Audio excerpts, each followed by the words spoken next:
السلام عليكم ورحمة الله وبركاته. بسم الله الرحمن الرحيم. الحمد لله رب العالمين، والصلاة والسلام على أشرف الأنبياء والمرسلين وآل كل والصحابة أجمعين. പ്രിയപ്പെട്ട സുഹൃത്തുക്കളെ, നമ്മൾ നിങ്ങൾക്കും അറബിയിൽ കവിത ഉണ്ടാക്കാമെന്ന വീഡിയോ ആണ് നമ്മൾ ചെയ്യാൻ പോകുന്നത്. ഇതിൽ ഇന്നത്തെ വിഷയം ആയി സംസാരിക്കാനുള്ളത് കവിതയിൽ ഗ്രാമർ ബാധകമല്ലേ, ഗ്രാമർ ഇല്ലാതെ തന്നെ കവിതയിൽ എന്തും ചെയ്യാൻ പറ്റുമോ എന്നുള്ള ഒരു ടോപ്പിക്കാണ്. ഈ ടോപ്പിക്ക് തിരഞ്ഞെടുക്കാനുള്ള കാരണം അറബിയായി കുറച്ച് ബന്ധമുള്ള ആളുകൾക്കറിയാം, അറബിയുടെ ബെയ്ത്തുകൾ നമ്മൾ അർത്ഥം വെക്കുന്ന സമയത്തൊക്കെ പലപ്പോഴും ഗ്രാമറൊക്കെ ചിലപ്പോ തെറ്റിയും അതുപോലെ ഭാഷയുടെ ഉപയോഗങ്ങളൊക്കെ മാറിയൊക്കെ വരുന്നതായി ചില സമയത്ത് കാണും. അന്നേരത്ത് അവിടുന്ന് അത് വിശദീകരിക്കുന്ന ആളുകൾ പറയും അത് ബെയ്ത്തായതുകൊണ്ട് അതൊക്കെ പറ്റും, ബെയ്ത്താകുമ്പോ എന്തും പറ്റാമെന്ന് നമ്മൾ അതിലൂടെ പലരും ധരിച്ചു പോകും. അങ്ങനെ ഒരിക്കലും ഇല്ല. ഒരിക്കലും ബെയ്ത്തായതുകൊണ്ട് ഗ്രാമറിനെ അങ്ങ് തള്ളിപ്പറഞ്ഞ് എന്ത് രൂപത്തിലും ഉണ്ടാക്കാം എന്നതല്ല. അറബി ഭാഷയിൽ നമ്മൾ ബെയ്ത്തുണ്ടാക്കുമ്പോൾ, കവിത ഉണ്ടാക്കുമ്പോൾ അറബിയുടെ മുഴുവൻ ഗ്രാമറും ബെയ്ത്തിലും കവിതയിലും പാലിക്കൽ നിർബന്ധമാണ്. ഗദ്യത്തിലുള്ളതിന് ഒരുപടി നിയമങ്ങൾ കൂടുതലാണ് കവിതയിൽ ഉണ്ടാകുക. ഞാനിത് കൺഫ്യൂഷൻ ആകാനോ അല്ലെങ്കിൽ കവിത നിങ്ങൾക്ക് കൂടുതൽ സ്ട്രഗിൾ ഉള്ളതോ പ്രയാസമുള്ളതോ ആക്കാൻ വേണ്ടി പറയല്ല, മറിച്ച് പൊതുവെയുള്ള ഒരു തെറ്റിദ്ധാരണ തിരുത്താൻ വേണ്ടിയാണ് ഈ വീഡിയോ. ബെയ്ത്തായതുകൊണ്ട് ഗ്രാമർ വേണ്ട എന്ന ഒരു തെറ്റിദ്ധാരണ, ഗ്രാമർ പൂർണ്ണമായി പാലിക്കുക വേണം. പക്ഷെ ആ ഒരു പറച്ചില് ഉണ്ട്, എന്ത് അത് ബെയ്ത്തായതുകൊണ്ട് അങ്ങനെ ചെയ്യാം എന്നുള്ളൊരു പറച്ചിലുണ്ട്. ആ ഒരു പറച്ചിലിന്റെ അടിസ്ഥാനം എന്താണെന്നുള്ളതാണ് നമ്മളിവിടെ ചുരുളഴിക്കാൻ പോകുന്നത്. ഒരു ഉദാഹരണം പറഞ്ഞാൽ നിങ്ങൾക്ക് മനസ്സിലാകും. നമ്മൾ സാധാരണ പറയാറുണ്ട്, ഓരോക്കെ MLA മാരും മന്ത്രിമാരൊക്കെ അല്ലേ, ഓൽക്കൊന്നും നിയമങ്ങളൊന്നും ബാധകമല്ലല്ലോ, നിയമമൊക്കെ നമ്മൾ സാധാരണക്കാർക്കല്ലേ എന്ന് നമ്മൾ പറയാറുണ്ട്. ഈ പറഞ്ഞതിന്റെ അർത്ഥം എന്താ? അവർക്ക് ഒരു നിയമം ബാധകമൊന്നുമില്ല, അവർക്ക് ജയിലും കോടതിയൊന്നും ഇല്ല എന്നാണോ? ഒരിക്കലും അല്ല. അവര് MLA മാരാകുമ്പോൾ, അവര് MP മാരോ MLA മാരോ മന്ത്രിമാരോ ഒക്കെ ആകുമ്പോൾ അവർക്ക് അവരുടേതായ പല ആനുകൂല്യങ്ങളുണ്ടാവും. അതുകൊണ്ട് സാധാരണക്കാര് ചെയ്യാൻ പറ്റാത്ത പല കാര്യങ്ങളും അവർക്ക് ചിലപ്പോൾ ചെയ്യാൻ പറ്റിയെന്ന് വരും, ആനുകൂല്യങ്ങൾ പരിഗണിച്ച്. ചില ആരെങ്കിലും നിയമത്തെ ദുരുപയോഗം ചെയ്യുന്നുണ്ടോ എന്നല്ല ഞാൻ പറയുന്നത്. മന്ത്രിമാരും MLA മാരും MP മാരൊക്കെ ആവുമ്പോൾ അവർക്ക് കൂടുതൽ ആനുകൂല്യങ്ങൾ ഉണ്ടാവും. ആ ആനുകൂല്യങ്ങൾ വെച്ചുകൊണ്ട് അവർ പലതും ചെയ്യും. അത് സാധാരണക്കാർക്ക് ഉണ്ടായിക്കൊള്ളണമെന്നില്ല. അതാണ് അവിടെ ഉദ്ദേശിക്കുന്നത്, നമ്മൾ ആ പറച്ചിലുള്ള ഉദ്ദേശം. അല്ലാതെ ഒരു MP മാരായതുകൊണ്ട് നമ്മളെപ്പോലെ അല്ല നിയമം എന്നതല്ല. അതുപോലെ കവിതയാകുമ്പോൾ കവിതക്ക് കൂടുതൽ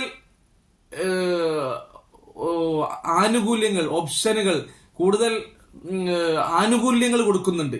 ആ ആനുകൂല്യങ്ങൾ ഉപയോഗപ്പെടുത്തുകയാണ് ചെയ്യുന്നത്. അല്ലാതെ ഗ്രാമറിനെ, വ്യാകരണത്തെ ഒഴിവാക്കിക്കൊണ്ട് കവിത ഉണ്ടാക്കുകയല്ല. അപ്പൊ നമ്മൾ ഇന്നത്തെ വിഷയത്തിൽ നമ്മൾ പറയാൻ പോകുന്നത് ആർക്കും ബുദ്ധിമുട്ടില്ലാതെ ചുരുക്കി വിഷയങ്ങൾ അവതരിപ്പിക്കുക എന്നുള്ളതാണ് നമ്മളുടെ ലക്ഷ്യം. നിങ്ങൾക്കും വളരെ എളുപ്പത്തിൽ അറബി കവിത ഉണ്ടാക്കണം എന്ന ഒരു ലക്ഷ്യമാണ് നമ്മൾ മുന്നോട്ട് വെക്കുന്നത്. അതുകൊണ്ട് എന്താണ് അറബി കവിതയിൽ നമുക്ക് ഗ്രാമർ ബേസിൽ ലഭിക്കുന്ന ചില ആനുകൂല്യങ്ങൾ? 10 ആനുകൂല്യങ്ങൾ നമുക്ക് ഗ്രാമറിന്റെ ബേസിലൂടെ നമുക്ക് ലഭിക്കുന്നുണ്ട്. ഗദ്യത്തിലില്ലാതെ ചില ആനുകൂല്യങ്ങൾ, ആ ആനുകൂല്യങ്ങൾ നമുക്ക് ഉപയോഗപ്പെടുത്താവുന്നതാണ് കവിതയ്ക്ക് വേണ്ടി. അതാണ് നമ്മളിവിടെ പറയാൻ പോകുന്നത്. അറബി കവിതാ ശാസ്ത്രപരമായി അതിന് നമ്മൾ അറബിയിൽ പറയല് ലറൂറാത്തു ഷിഅർ എന്നാണ്. ബെയ്ത്തിന് വേണ്ടിയുള്ള ചില ആനുകൂല്യങ്ങൾ, അഡ്ജസ്റ്റ്മെന്റുകൾ, അതാണ് നമ്മളിവിടെ പറയാൻ പോകുന്നത്. എന്തൊക്കെയാണ് 10 ആനുകൂല്യങ്ങൾ? അപ്പൊ നമ്മള് ലറൂറാത്തു ഷിഅർ, കവിതയിൽ നമുക്ക് ലഭിക്കുന്ന ആനുകൂല്യങ്ങളെ കുറിച്ച് പറയാൻ പോകുകയാണ്. നമ്പർ 1, സർഫ് മാല യൻസരിഫ്. ഇത് അറബി അറിയുന്നവർക്ക്, ഗ്രാമർ അറിയുന്നവർക്ക് വേണ്ടിയുള്ള പറച്ചിലാണ്. സാധാരണക്കാർക്ക് കൂടെ വ്യക്തമാകുന്ന രൂപത്തിൽ, സാധാരണക്കാർ ഉദ്ദേശിച്ചത് ഒരല്പം അറബിയൊക്കെ അറിയുന്ന കുറച്ചൊക്കെ ഒന്ന് അറബി അറിയാം, പക്ഷെ ഗ്രാമറുകളോ ദർസിൽ പോയി പഠിക്കുകയോ ചെയ്യാത്ത ആളുകൾക്ക് വേണ്ടിയാണ് നമ്മൾ ഈ ബെയ്ത്ത് ഉണ്ടാക്കാമെന്ന ഈ ഒരു എപ്പിസോഡുകൾ ചെയ്യുന്നത് തന്നെ. അല്ലാതെ കിതാബുകൾ ധാരാളം ഓതി പഠിച്ചവർക്ക് വേണ്ടിയുള്ള ഒരു എപ്പിസോഡുകളല്ല നമ്മൾ ഈ വീഡിയോയിലൂടെ ഉദ്ദേശിക്കുന്നത്. സാധാരണക്കാർക്ക് കവിത ഉണ്ടാക്കാൻ എങ്ങനെ അവർക്ക് ബുദ്ധിമുട്ടില്ലാതെ കവിത ഉണ്ടാക്കാം എന്നുള്ളതാണ്. അപ്പൊ സർഫ് മാല യൻസരിഫ് എന്നാണ് ഒന്നാമത്തെ ഓപ്ഷൻ. അഥവാ നമുക്കറിയാം അറബി ഭാഷയിൽ സർഫാകുന്ന അറബി നൗൺസുകൾ ഉണ്ട്, സർഫാകാത്തതുണ്ട്. സർഫാകാന്ന് ഉദ്ദേശിച്ചാൽ സൈദുൻ, സൈദിൻ, സൈദൻ, തെൻവീന് ഫത്ഹുള്ളതും കസറുള്ളതും ലമ്മുള്ളതൊക്കെ വരും. എങ്ങനെ അറബിയിൽ അതിന്റെ ഹറക്കത്തുകൾ തിരിച്ചും മറിച്ചൊക്കെ കൊടുക്കാൻ പറ്റുന്ന ഇസ്മുകൾ. ചില ഇസ്മുകൾക്ക് അങ്ങനെ പറ്റൂല. ചില ഇസ്മുകൾക്ക് ഹറക്കത്ത് ഫത്ഹ് തൻവീനും കസർ തൻവീനും ലംബ തൻവീനും എല്ലാം വരൂല. അത് വേണ്ട രൂപത്തില് എല്ലാ രൂപത്തിലും തിരിക്കാനും മറിക്കാനും പറ്റുന്ന ഇസ്മുകളല്ല. അങ്ങനത്തെ ഇസ്മുകൾക്ക് നമ്മൾ ഗൈറു മുൻസരിഫായ ഇസ്മുകൾ എന്ന് പറയും. അങ്ങനത്തേന് തിരിച്ചും മറിച്ച എന്നൊക്കെ പറഞ്ഞാൽ എന്താ ഉദ്ദേശം? അഥവാ അതിനെല്ലാ തൻവീനും അവിടെ കടന്നു വരൂല, അലിഫ്ലാം അതിലേക്ക് കയറി വരൂല. ഇങ്ങനത്തെ ചില കുറവുകൾ അതിനുണ്ട്. ഉദാഹരണം മസാജിദ് എന്നൊക്കെ പറഞ്ഞാൽ അതിന് അൽ മസാജിദ് എന്ന് ഉപയോഗിക്കൂല. അതുപോലെ മസാജിദുൻ, മസാജിദിൻ, മസാജിദ ദൻ എന്ന രൂപത്തിൽ എല്ലാ രൂപത്തിലും ചെയ്യാൻ പറ്റൂല അങ്ങനത്തെ പദങ്ങൾക്ക്. അപ്പോ അങ്ങനത്തെ സർഫാകുന്നതുണ്ട്, സർഫാകാത്തതുണ്ട്. അപ്പൊ അറബിയിൽ നമുക്ക് കവിത ഉണ്ടാക്കുന്ന സമയത്ത് അത് അങ്ങോട്ടും ഇങ്ങോട്ടൊക്കെ അവിടെ ആ ഒരു നിയമമൊന്നും ബാധകല്ല. ഗൈർ മുൻസരിഫിനെ മുൻസരിഫാക്കാം, മുൻസരിഫിനെ ഗൈർ മുൻസരിഫാക്കാം. അങ്ങനെയുള്ള ആ ഒരു വിലക്കുകളൊക്കെ നമ്മൾ നീക്കി കളയാൻ. അതാണ് ഒന്നാമതായി നമുക്ക് കിട്ടുന്ന കവിതയിലെ ആനുകൂല്യം. അതിനൊരു ഉദാഹരണം എന്ന് പറഞ്ഞാൽ ഉന്ദുലുസിൻ എന്ന് കവിതയിൽ പറയുന്നുണ്ട്. ഉന്ദുലുസിൻ എന്ന് ശരിക്കും പറയാൻ പറ്റില്ല, കാരണം ഗൈർ മുൻസരിഫായ ഒരു പദമാണ്. പക്ഷെ ഉന്ദുലുസിൻ എന്ന് ഉപയോഗിക്കുന്നുണ്ട് കവി. അതെന്താണ്? കവിതക്ക് മാത്രം പ്രത്യേകമായി ലഭിക്കുന്ന ആനുകൂല്യമാണ്. നമ്മൾ രണ്ടാം നമ്പർ ആനുകൂല്യത്തിലേക്ക് കടക്കാൻ പോവാണ്. രണ്ടാമത്തെ എന്താണ്? ഖസ്റുൽ മംദൂദി വ മദ്ദുൽ മഖ്സൂർ എന്നാണ്. സാധാരണക്ക് വേണ്ടി വിശദീകരിക്കുകയാണ്. മംദൂദായ ഇസ്മുകൾ എന്ന് പറഞ്ഞാൽ സമാ, ഒരു അലിഫും മദ്ദിന്റെ ഒരു അലിഫും അവസാനം ഒരു ഹംസയും കൊടുക്കുക. അപ്പൊ അതിന് മംദൂദ് ആണ്, നീട്ടുന്നത്. ഇനി അങ്ങനെ നീട്ടല് ഇല്ലാത്തതിന് മഖ്സൂർ എന്ന് പറയും. സമാ, ഇപ്പോ ഫലാ എന്ന് പറഞ്ഞാണ്ട് അലിഫ് നീട്ടുന്ന അലിഫുമൽ അവസാനിക്കുകയാണെങ്കിൽ അതിന് മഖ്സൂർ എന്ന് പറയും. നീട്ടി അവസാനം ഒരു ഹംസ വരുന്നതിന് മംദൂദ് എന്ന് പറയും. അപ്പോ സമാ, ഫലാ ഇങ്ങനെ വരുന്ന മംദൂദായവകളെ നമുക്ക് കവിതക്ക് വേണ്ടി നമുക്ക് ചുരുക്കി ആ ഹംസനെ ഒഴിവാക്കി അലിഫുമൽ നിർത്താം. ഇനി ചിലപ്പോ കവിതക്ക് വേണ്ടി നമ്മൾ പറയുന്നത് എന്തിനാണെന്നുള്ളത് നിങ്ങൾ മനസ്സിലാക്കണം. കഴിഞ്ഞ എപ്പിസോഡുകൾ മനസ്സിലാക്കിയവർക്ക് അത് മനസ്സിലാവുള്ളൂ. നമ്മൾ ഇപ്പോ ഒരു ബൈത്ത് ഉണ്ടാക്കുമ്പോൾ അതൊരു അച്ചിലേക്ക് ഇട്ട് കൊടുക്കുകയാണ്. ആ അച്ചില് അക്ഷരങ്ങൾ ഒതുക്കി വിന്യസിപ്പിക്കുകയാണ് നമ്മൾ ചെയ്യുന്നത്. നമ്മള് ബുർദ എങ്ങനെ രചിക്കാമെന്നുള്ള വീഡിയോ അതിന്റെ തൊട്ട് മുമ്പ് ചെയ്തു. അതിന്റെ തൊട്ട് മുമ്പ് ഒരു കവിത, ഒരു ബൈത്ത് എങ്ങനെ ഉണ്ടാക്കാമെന്നുള്ള A to Z അവതരണം നമ്മൾ വേറൊരു വീഡിയോയിൽ കഴിഞ്ഞു. അങ്ങനെ പല എപ്പിസോഡുകളിൽ നമ്മൾ ചെയ്തു കഴിഞ്ഞു. അപ്പൊ അത് കേൾക്കുന്നവർക്ക് ഒന്നുകൂടെ മനസ്സിലാകും. അപ്പൊ ആ അച്ചെന്താണ്? ബുർദയുടെ അച്ച് ഉദാഹരണത്തെ പറഞ്ഞാൽ മുസ്തഫ്ഇലുൻ ഫാഇലുൻ മുസ്തഫ്ഇലുൻ ഫാഇലുൻ മുസ്തഫ്ഇലുൻ ഫാഇലുൻ മുസ്തഫ്ഇലുൻ ഫാഇലുൻ. അപ്പൊ ഹർക്കത്ത് കൊടുക്കുന്നിടത്ത് ഹർക്കത്ത് തന്നെ കൊടുക്കണം, സുക്കൂൻ കൊടുക്കേണ്ടടുത്ത് സുക്കൂൻ തന്നെ കൊടുക്കണം. തൻവീന് വരുന്നിടത്ത് ആദ്യം ഹറക്കത്തും പിന്നെ സുക്കൂനും, ഷദ് വരുന്നിടത്ത് ആദ്യം സുക്കൂനും പിന്നെ ഹറക്കത്തും.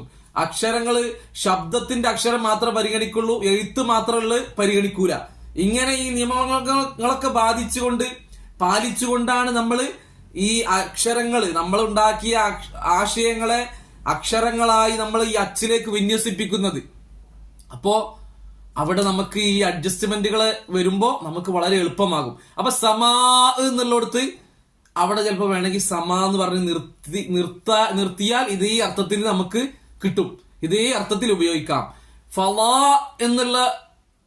എന്നുള്ളിടത്ത് ഫലാ എന്ന് ആക്കാം. ഇനി അവിടെ നീട്ടാത്തടുത്ത് ഹുദ എന്നുള്ളിടത്ത് ഹുദാ എന്നാക്കി നീട്ടി നമുക്ക് പ്രയോഗിക്കാം. അപ്പോ മംദൂദനെ മഖ്സൂറയാക്കാം, മഖ്സൂറനെ മംദൂദയാക്കാം. സാധാരണക്കാർക്ക് പോലും മനസ്സിലായിട്ടുണ്ടാകുമെന്ന് ഞാൻ മനസ്സിലാക്കി. നമ്മൾ നെക്സ്റ്റ് അടുത്ത തേർഡ് നമ്പറിലേക്ക് കടക്കുകയാണ്. അടുത്തത് ഇബ്ദാലു ഹംസത്തിൽ ഖത്ഇ വസ്ലൻ. ഖത്ഇന്റെ ഹംസ, വസ്ലിന്റെ ഹംസ നിങ്ങൾക്കറിയാം. ഖത്ഇന്റെ ഹംസയെ വസ്ലിന്റെ ഹംസയാക്കാൻ പറ്റും, വസ്ലിന്റെ ഹംസയെ ഖത്ഇന്റെ ഹംസയാക്കാൻ പറ്റും. ഉദാഹരണം അത് മനസ്സിലാക്കാൻ പറഞ്ഞാൽ, ഒരു അലിഫിന്റെ മുകളിൽ ഹംസയും കൂടെ ഇട്ടുകൊടുക്കുന്നതാണ് ഖത്ഇന്റെ അലിഫ്. ഖത്ഇന്റെ അലിഫ് എന്ന് പറയാം. അതിന് നമുക്ക് അലിഫ് എന്ന് പറഞ്ഞാലും ഹംസ എന്ന് പറഞ്ഞാലും ഏതായാലും ഖത്ഇന്റെ നമുക്ക് വസ്ലിന്റെ ആക്കാം, വസ്ൽ അടുത്ത നമ്പർ പ്രകാരം വസ്ലിന്റെ ഖത്ഉം ആക്കാം. അപ്പൊ നമ്മളിപ്പോ ഈ മൂന്നാം നമ്പറിൽ നമ്മൾ പറയുന്നത് എന്താണ്? ഖത്ഇന്റെ അലിഫിനെ നമുക്ക് വസ്ലിന്റെ അലിഫാക്കി മാറ്റാം. ഉദാഹരണത്തിന് ഉമ്മ് എന്നുള്ളിടത്ത് ആ ഉ എന്നുള്ളിടത്ത് അലിഫിനെ മുമ്പത്തെ വാചകം കൂട്ടി ഉപയോഗിക്കുമ്പോൾ അലിഫിനെ കളഞ്ഞു ഉപയോഗിക്കുന്നതാണ് വസ്ലിന്റെ അലിഫ് എന്ന് പറയാം. കളയാതെ ഉപയോഗിക്കുന്നതിനാണ് ഖത്ഇന്റെ അലിഫ് എന്ന് പറയാം. ഇപ്പൊ ഉമ്മ എന്നുള്ളിടത്ത് എങ്ങനെ വന്നാലും ആ ഉ, ആ ഹംസ് അല്ലെങ്കിൽ അലിഫ് അവിടെ ഉപയോഗത്തിൽ വേണം. മുമ്പത്തെ അക്ഷരത്തോട് കൂട്ടിങ്ങനെ ഉപയോഗിക്കുന്ന സമയത്ത് ഒഴിഞ്ഞു പോകൂല. ഉദാഹരണത്തിന് പറഞ്ഞാൽ മാലികി യൗമിദ്ദീനി ഇയ്യാക, അവിടെ ആ ഇയ്യാക്ക എന്നുള്ളത് ഖത്ഇന്റെ അലിഫാണ്. അതുകൊണ്ട് തന്നെ മാലികി യൗമിദ്ദീനി ഇയ്യാക എന്ന് പറയാൻ പറ്റൂല, ദീനി ഇയ്യാക്ക തന്നെ വേണം. അതാണ്, അത് ഖത്ഇന്റെ അലിഫായത് കൊണ്ടാണ്. അതേസമയം ഇഹ്ദിനസ് സിറാത്തൽ മുസ്തഖീം അർറഹ്മാനിർ റഹീം മാലികി യൗമിദ്ദീൻ ഇയ്യാക നഅ്ബുദു വ ഇയ്യാക നസ്തഈൻ ഇഹ്ദിന, അവിടെ ഇഹ്ദിന എന്നുള്ളിടത്തുള്ള അലിഫ് വസ്ലിന്റെ അലിഫാണ്. അതുകൊണ്ട് തന്നെ മുമ്പത്തേലേക്ക് ചേർത്ത് ഉപയോഗിക്കുമ്പോൾ നുഹ്ദിന എന്ന് പറഞ്ഞാൽ മതി. അപ്പോ മൂന്നാമത്തെ നമ്പർ പ്രകാരം ഖത്ഇന്റെ അലിഫിനെ നമുക്ക് വസ്ലിന്റേതാക്കാം. നാലാം നമ്പർ പ്രകാരം, ഓപ്ഷൻ നമ്പർ 4 പ്രകാരം നമുക്ക് വസ്ലിന്റെ ഖത്ഉം ആക്കാം. അപ്പം അതാണ് നമ്മളെ 3ഉം 4ഉം ഓപ്ഷനുകൾ. അപ്പൊ ഉമ്മ എന്നുള്ളിടത്ത് ഖത്ഇന്റെ അലിഫാണ് വരുന്നത്. അതിനെ വേണമെങ്കിൽ നമുക്ക് വസ്ലിന്റെ ആക്കാം. അതിനൊരു ഉദാഹരണം കവിതയിൽ പറയുന്നുണ്ട്. മുജീറു ഉമ്മി ആമിരിന, ഉമ്മ് ആമിർ, അവിടെ മുജീറുമ്മി ആമിരി എന്നാക്കുന്നുണ്ട്. മുജീറുമ്മി ആമിരി, ആ ഉ എന്നതിനെ കളഞ്ഞുകൊണ്ട് മുജീറുമ്മി ആമിരി. അപ്പൊ ഖത്ഇന്റെ അലിഫിനെ വസ്ലാക്കി. ഇനി അടുത്ത 4ആം നമ്പർ പ്രകാരം നമ്മൾ വസ്ലിന്റെ ഹംസിനെ ഖത്അ ആക്കുന്നു. അതിനൊരു ഉദാഹരണം ഇബ്നി, മുമ്പത്തെ പദത്തിലേക്ക് ചേർത്ത് പറയുകയാണെങ്കിൽ ഷംസുദ്ദീനു ഉബ്നി അബ്ബാസ്. അപ്പൊ ഒരാളെ പേരിലേക്ക് ബാപ്പന്റെ പേര് ചേർക്കുമ്പോ അവിടെ ആ അലിഫ് എന്താണ്? വസ്ലിന്റെ അലിഫാണ്. അവിടെ ഷംസുദ്ദീനു ഇബ്നി എന്ന് പറയൂല. അപ്പൊ അത് വേണമെങ്കിൽ എന്താക്കാം? ഇബ്നി എന്ന് ചേർത്തുകൊണ്ട് ആ അലിഫിനെ നമുക്ക് ഉച്ചാരണത്തിൽ കൊണ്ടുവന്നുകൊണ്ട് തന്നെ ഖത്ഇന്റെ ഹംസയാക്കി അല്ലെങ്കിൽ ഖത്ഇന്റെ അലിഫാക്കി നമുക്ക് ഉപയോഗിക്കാം. അതാണ് 4ആം നമ്പർ. അടുത്ത നമ്പർ 5ആം നമ്പർ തഖ്ഫീഫുൽ മുശദ്ദദ്. ഷദ്ദുള്ള അക്ഷരത്തെ നമുക്ക് ഷദ്ദില്ലാതാക്കാം. 6ആം നമ്പർ പ്രകാരം തസ്ഖീലുൽ മുഖഫഫ്, ഷദ്ദില്ലാത്ത അക്ഷരത്തിന് ഷദ്ദ് കൊടുക്കാം. അപ്പൊ 5ആമത്തെ നമ്പറിന് നമ്മൾ ഉദാഹരണം പറയാണ്, ഷദ്ദുള്ളതിനെ ഷദ്ദ് ഇല്ലാതാക്കാം. ഉദാഹരണം പറഞ്ഞാൽ തജിഫ് എന്നുള്ളിടത്ത് ഷദ്ദോടുകൂടെ അവസാനിക്കുന്നിടത്ത് ബെയ്ത്തിന് വേണ്ടി കവി എന്ത് ചെയ്യുന്നുണ്ട്? തജിഫ് എന്ന് ചെയ്യുന്നുണ്ട്. ഇനി നമുക്ക് ഷദ്ദ് ഇല്ലാത്തടത്ത് ഷദ്ദ് കൊടുത്തു ഉപയോഗിക്കാം. അതിന് ഉദാഹരണം ദമക്ക, ദമ് രക്തം എന്നുള്ള പറയുന്നിടത്ത് കവി പറയുന്നുണ്ട് ദമ്മക്ക. ഇങ്ങനെയൊക്കെ ഉപയോഗിക്കുമ്പോഴുള്ള ആനുകൂല്യം എന്താണ്? നമ്മൾ ആ അച്ചില് കൊള്ളിക്കാൻ കഴിയും. അതാണ് ആനുകൂല്യം. അത് നിങ്ങൾ മുമ്പത്തെ എപ്പിസോഡുകൾ കേട്ടെങ്കിലേ നിങ്ങൾക്ക് മനസ്സിലാവുള്ളൂ. ഈ അച്ചില് കൊള്ളിക്കലാണ് ഏറ്റവും പ്രധാനം. അഡ്ജസ്റ്റ്മെന്റിന്റെ ആവശ്യം എന്താണ്? ഈ അച്ചിലേക്ക് കൊള്ളിക്കേണ്ടി വരും. അപ്പൊ അതിന് കൊള്ളിക്കാൻ വേണ്ടി അങ്ങോട്ടുള്ള അഡ്ജസ്റ്റ്മെന്റുകളാണ്. അപ്പോ ദമക്ക എന്ന് ഉപയോഗിക്കുമ്പോൾ അവിടെ ഒരു അക്ഷരത്തിന്റെ സ്പോട്ടേ ഉണ്ടാവുള്ളൂ അച്ചില്. ദമ്മക്ക ആവുമ്പോൾ ആദ്യം സുക്കൂനുള്ള ഒരു അക്ഷരം, പിന്നെ ഹർക്കത്തുള്ള അക്ഷരം. അപ്പൊ ആ അച്ചിലേക്ക് കൊള്ളിക്കാൻ എളുപ്പമാണ്. അപ്പോ ദമ്മക്ക. എന്ന് കവി ഉപയോഗിക്കുന്നുണ്ട്. ദമക്ക, രക്തം എന്നുള്ളിടത്ത് ദമ്മക്ക എന്ന് ഉപയോഗിക്കുന്നുണ്ട്. അപ്പൊ 6 നമ്മൾ പറഞ്ഞു കഴിഞ്ഞു. ഇനി നമ്മൾ 7ാമത്തെ നമ്പർ തസ്കീനുൽ മുതഹർരികി വ തഹ്രീകു സാക്കിൻ. ഹറക്കത്തുള്ള അക്ഷരത്തെ സുക്കൂൻ കൊടുക്കാം, സുക്കൂനുള്ള അക്ഷരത്തെ ഹറക്കത്തും കൊടുക്കാം. രണ്ടും ഒറ്റ നമ്പറിലാണ്, 7ാം നമ്പർ. അപ്പോ അതിന് നമ്മൾ ഉദാഹരണം പറയുന്നത് റജുല് എന്നുള്ളതിന് റജില് എന്ന് കവി ഉപയോഗിക്കുന്നുണ്ട്. അതുപോലെ വഹുവ, വഹുവ എന്നിടത്ത് ഹു എന്നുള്ളതിന് ലമ്മാണ്, ഹറക്കത്താണ്. ഹറക്കത്തിനെ സുക്കൂനാക്കി വഹുവ, വഹുവ എന്ന് ഉപയോഗിക്കുന്നുണ്ട്. അപ്പൊ ആ 2 ഉദാഹരണം നമ്മൾ പറഞ്ഞു കഴിഞ്ഞു. ഇനി 8ാമത്തേത് എന്താണ്? തൻവീനുൽ അലമുൽ മുനാദ. ഒരാളെ പേര് വിളിക്കുന്ന സമയത്ത് യാ ഹൈദറു, ഹൈദർ നമ്മൾ സുക്കൂനാക്കി ആണ് നിർത്തൽ വഖഫയിൽ പറയുമ്പോ. പക്ഷെ എഴുത്തില് ഹൈദറുന്ന, ഹൈദറുൻ എന്ന് പറയാൻ പറ്റൂല, ഹൈദറുൻ ആക്കാൻ പറ്റൂല. ഹൈദറു ഇളാഫത്ത് ചെയ്തിട്ടുള്ള ഇസ്മല്ല കേട്ടോ. ഇളാഫത്ത് ചെയ്യാതെ ഒരു ഒറ്റപ്പദം, പേര് ഒറ്റപ്പദായി വരുന്നിടത്ത് എന്താണ്? ഹൈദറു. അങ്ങനെ ഒറ്റപ്പദം സെയ്ദു, യാ സെയ്ദു. ഹൈദർ എന്നുള്ള ഇസ്മ ഗൈർ മുൻസരിഫായ ഇസ്മാണോ അല്ലെങ്കിൽ വേറെ എന്തെങ്കിലും പ്രശ്നം അതിനുണ്ടോന്ന് അറിയില്ല. ഏതായാലും സെയ്ദു, യാ സെയ്ദു എന്ന രൂപത്തിലാണ് ഉപയോഗിക്കല്, യാ ഹൈദറു. അപ്പൊ അത് വേണമെങ്കിൽ നമുക്ക് അതിന്റെ കൂടെ തെൻവീന് കൊടുക്കാം. തെൻവീന് കൊടുക്കുക എന്നുള്ള ഗദ്യത്തിൽ പാടില്ല, പക്ഷെ പദ്യത്തിലാവുമ്പോ അത് നമുക്ക് പറ്റും. അപ്പൊ അതിനൊരു കവി ഉദാഹരണം പറയുന്നത് യാ മത്തറു. മത്തറു എന്ന് പറഞ്ഞ ഒരാളെ പേരാണ്. മത്തറു എന്നുള്ളത് മത്തറുൻ, യാ മത്തറുൻ എന്ന് പറയുന്നുണ്ട്. വളരെ സിമ്പിൾ ആയിട്ടാണ് നമ്മൾ അവതരണം. മനസ്സിലാകാത്തത് ഉണ്ടെങ്കിൽ നിങ്ങൾ കമന്റ് ബോക്സിൽ പറഞ്ഞാൽ നമുക്ക് അടുത്ത വീഡിയോയിലോ അല്ലെങ്കിൽ കമന്റിൽ തന്നെ ജവാബ് തരാവുന്നതാണ്.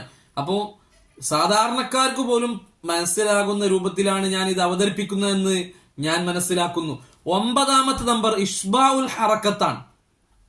ഹറക്കത്തിനെ നമ്മൾ നീട്ടുക. ചില സമയത്ത് ഹറക്കത്തെ അങ്ങോട്ട് നീട്ടും, അപ്പോൾ അവിടെ ഒരു മദ്ദക്ഷരം വരും.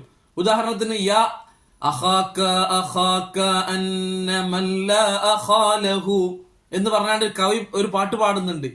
നീ സഹോദരൻ, സുഹൃത്തുക്കളെ നീ കൈമുതലാക്കണം, സുഹൃത്തുക്കളെ സമ്പാദിക്കണം. കാരണം സുഹൃത്തുക്കളില്ലാതെ ജീവിക്കുന്നത് ഒരു ആയുധമില്ലാതെ യുദ്ധക്കളത്തിലേക്ക് ഇറങ്ങുന്നത് പോലെയാണെന്ന് കവി പറയുന്നുണ്ട്. അവിടെ അന്നമൻ ലാ അഖ ലഹു എന്നുള്ളിടത്ത് അന്നമൻ ലാ അഖാ ലഹു എന്ന് പറയുന്നുണ്ട്. അതുപോലെ ഇഞ്ചലി എന്ന് അവസാനിപ്പിക്കുന്നിടത്ത് കവി ഇഞ്ചലി എന്ന് നീട്ടുന്നുണ്ട്. കാരണം ബെയ്ത്തിന്റെ അവസാനത്തിൽ ഒരു സുക്കൂൻ വരും, അതിനു വേണ്ടി ഇഞ്ചലി എന്നാക്കുന്നുണ്ട്. അപ്പോ വളരെ സിമ്പിൾ ആയിട്ട് നമുക്ക് മനസ്സിലാക്കാൻ കഴിയുന്നതാണ് ഓരോന്നും. ഹർക്കത്തുള്ളിടത്ത് സുക്കൂനാക്കുക, സുക്കൂനുള്ളിടത്ത് ഹർക്കത്താക്കുക. ഇപ്പൊ പറഞ്ഞ ഇഷ്ബാഉൽ ഹറക്കത്ത്, ഹർക്കത്തിനെ ഒന്ന് വയറ് നിറപ്പിക്കുക. ഇഷ്ബാ പറഞ്ഞ വയറ് നിറപ്പിക്കുക. അപ്പൊ ഹർക്കത്തിനെ ഒന്ന് നീട്ടി വയറ് നിറപ്പിച്ച്, അത് അഖാലഹു.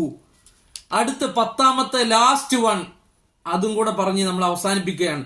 മജ്ദുഹും എന്ന് കവി പറയുന്നുണ്ട്. 10ാമത്തെ തഹ്രീഖു മീമിൽ ജംഇ, ജംഇന്റെ മീമിനെ ഹർക്കത്താക്കുക. ഹും, ഹും എന്ന് പറഞ്ഞാൽ ആ മീമിന് സുക്കൂനാണ്. ഹും അവർ, അതാണ് ജംഇന്റെ മീമ്. ആ മീമിനെ വേണമെങ്കിൽ നമുക്ക് എന്താക്കാം, ഹുമു എന്നാക്കി മാറ്റാം. ഹുമു. അപ്പൊ അങ്ങനെ ചെയ്യുന്നതാണ് തഹ്രീഖു മീമിൽ ജംഇ, ജംഇന്റെ മീമിനെ ഹർക്കത്ത് കൊടുക്കുക. കവി പറയുന്നുണ്ട് മജ്ദുഹുമു, മജ്ദുഹുമു, മജ്ദുഹും എന്നുള്ളിടത്ത് മജ്ദുഹുമു. കവിതക്ക് വേണ്ടി ചെയ്യാം. അപ്പൊ ഇതാണ് ലറൂറാത്തു ഷിഅർ, കവിതക്ക് വേണ്ടി നമ്മൾ അഡ്ജസ്റ്റ്മെന്റ് ചെയ്യാൻ പറ്റുന്ന 10 അഡ്ജസ്റ്റ്മെന്റുകൾ. ഇതല്ലാതെ വേറെ ഒരു അഡ്ജസ്റ്റ്മെന്റും കവിതയിൽ പറ്റുകയില്ല. കവിതയിലും ഗ്രാമർ ആവശ്യമാണ്, വ്യാകരണം ആവശ്യമാണ്. വേണമെങ്കിൽ ഈ 10 അഡ്ജസ്റ്റ്മെന്റുകളെ നമുക്ക് സ്വീകരിക്കാം എന്നതല്ലാതെ ഗ്രാമർ ഒഴിവാക്കി ഒരു കവിതയും സ്വീകാര്യമല്ല എന്ന് ഓർമ്മപ്പെടുത്തി ഈ എപ്പിസോഡ് നമ്മൾ അവസാനിപ്പിക്കുകയാണ്. അസ്സലാമു അലൈക്കും വറഹ്മത്തുള്ളാഹി വബറകാതുഹു.